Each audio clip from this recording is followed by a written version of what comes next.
আসসালামু আলাইকুম প্রিয় এলাকাবাসী। আমার দোকানের নাম হলো পেটকবাড়ি বিরিয়ানি হাউস, ১৮৫ জেন শাহ রোড।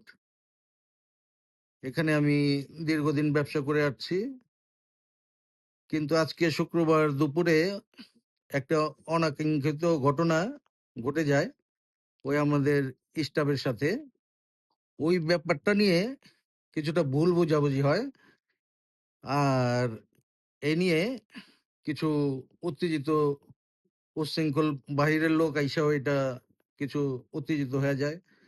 তো ওইটা নিয়ে পরবর্তীতে আমি ওই সেন্ট্রোবাই এলাকার ২৫ নং ওয়ার্ডের সে আইসা এটা মীমাংসা করে দেয়। ২৪ নং ওয়ার্ডের, সরি। এখন উনি মীমাংসা করে দিছে। তারপরে এখন আর কোনো আমার কোনো ইয়ে নেই, অভিযোগ নেই। ধন্যবাদ।